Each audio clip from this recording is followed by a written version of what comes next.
আমি আসলে আজকে কিছু বলতেই আসিনি, আমি শুধু দেখতে এসেছি সিনেমা। আমি এতদিন ধরে খুব অপেক্ষায় ছিলাম, আমি কখন যাব, কখন সিনেমাটা দেখব, আর এই মানুষগুলোর জন্য অপেক্ষা করছিলাম। আর রাফিকে তো বারবার বলছিলাম, আরে স্ক্রিনিং কবে হবে, কবে স্পেশাল স্ক্রিনিং হলে আমি এক্ষুনি যাচ্ছি, দেখে নিচ্ছি। যাই হোক, আজকের দিকটার জন্য, আজকে দেখার জন্যই ওয়েট করছিলাম। সবাইকে অনেক অনেক ধন্যবাদ। স্পেশালি আমি ধন্যবাদ জানাচ্ছি আমার দেশের মানুষকে, যারা হচ্ছে তাদের ঈদ পরবর্তী সময়ে এই কর্মব্যস্ততার মধ্যেও এই যে এত এত শোজ, তারপরও টিকিট পাওয়া যাচ্ছে না। আমার ফ্যামিলি বলে ভাই টিকিট নেই, অমুক বলে টিকিট নেই, ভাই টিকিট নেই। এটা সত্যি আজ মনে হচ্ছে 100 কোটি 25% কিন্তু এখনো বাকি রয়ে গেছে।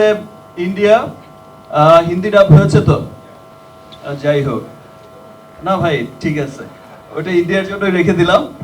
প্যান ইন্ডিয়া রিলিজ হবে আর ইন্টারন্যাশনাল রিলিজ হচ্ছে। This is the first time আমি হচ্ছে আমার রেভলিউশন হচ্ছে 100 কোটিতে 25 কোটি, আর 200 কোটি হলে 50 কোটি।